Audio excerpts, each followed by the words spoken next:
Sziasztok!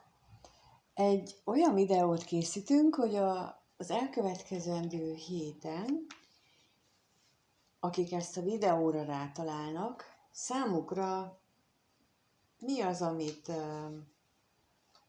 fontosnak tartanak elmondani az égiek. Ebben kérünk egyrészt azt, hogy témát, hogy miről van szó.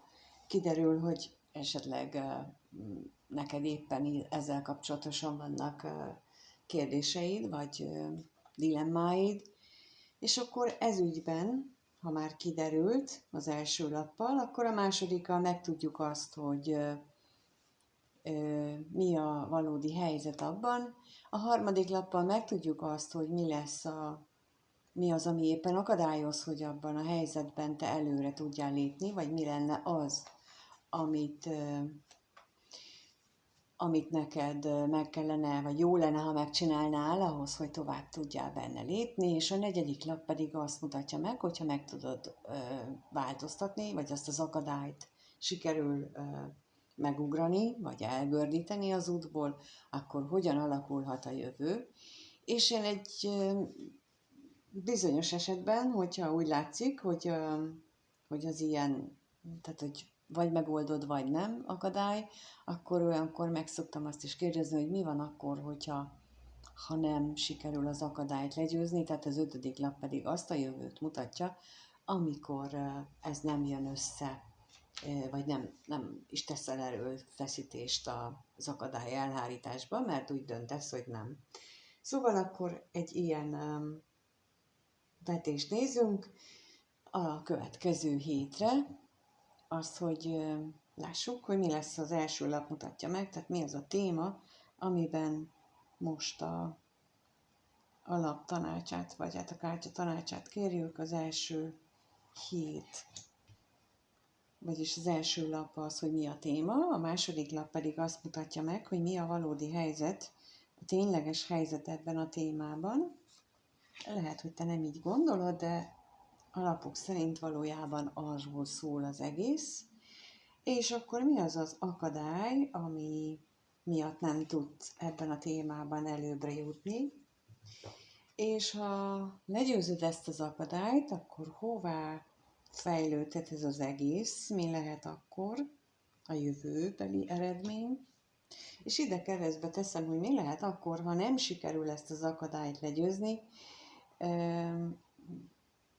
Ez egy ilyen ötödik lap, amit vagy megnézzünk, vagy nem, ez attól függ, hogy hogyan lesz a többi. Megnézzük, hogy mi a téma. Botok 8-as a gyorsaság. Hát elképzelhető, hogy lehet, hogy valamiben úgy érzed, hogy te szorítva vagy. Ezt a szorítva vagy, ezt úgy értem, hogy sürgetve. Tehát úgy, mint hogy szorít az idő, sürget az idő, olyan érzésed van, hogy neked valamit csinálni kell, lehet, hogy valaki mondja, lehet, hogy nem mondja, de te mégis ezt érzed, ezt a belső sürgetést, és akkor mi a helyzet valójában? Húha, az ördög jött ki. Hát elképzelhető, hogy ez egy olyan belső sürgetés, vagy egy olyan belső kényszer, ami nem biztos, hogy a jó oldal teszi ezt veled. Lehet, hogy ezt valaki úgy sürget, hogy nincsenek veled kapcsolatosan őszinte tiszta szándékai például. Vagy te azért érzed ezt a sürgetést, mert hogy te magadnak is vannak ilyen bizonytalanságaid, és nem mersz az első megérzésedre, az első gondolatodra hallgatni. És akkor megnézzük azt, hogy mi az, ami akadályként felmerül, és itt most a korongok tízese, a gazdagság jön. És akkor, ha ezt a 3 lapot így rakom össze, akkor lehetséges, ez egy lehetséges verzió, hogy a háttérben van egy érzés, egy gondolat, akár egy személy is lehet, aki megpróbál téged sürgetni.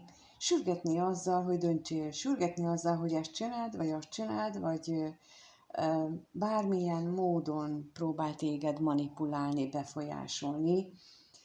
De valójában itt más van a háttérben, más az akadály, méghozzá a gazdagság, tehát méghozzá anyagi problémák akadályoznak téged, vagy olyan azért, mert te úgy gondolod, hogy az ördögöt nem te érdekled, hanem az anyagiak, mondjuk a te anyagi állapotod, státuszod, jövedelmed, vagyonod, gazdagságod, vagy pedig azért, mert hogy azért sürget itt az ördög, hogy még több gazdagsághoz jussál, még több vagyonhoz jussál, és ezt mutatják itt a lapok. Na és akkor megnézzük, hogyha sikerül ezen az akadályon túllépned, akkor mi lehetséges. Tehát, hogyha legyőzöd magadban ezt az ördögöt, és tisztázod azt, hogy most mi van itt igazából, és az akadály legyőzése így ezt jelenti, hogy tisztázod, hogy az ördög miről is szól, hogy tényleg így a gazdagságról, vagy a te vagyonodról, vagy a te jövedelmedről szól, akkor te, mint Kályhek királynője, haladhatsz tovább az utadon, és akkor nincs semmi, ami ösztökélne arra, hogy te gyorsan döntsél, te gyorsan csináld. Tehát ezt a belső sürgetést, vagy ezt a külső-belsőt ki tudja, kinél mi. Tehát ezt a sürgetést te hogyan éled meg, akkor már nem fogod érezni, mert te uralni fogod az érzéseidet, uralni fogod az egész világodat.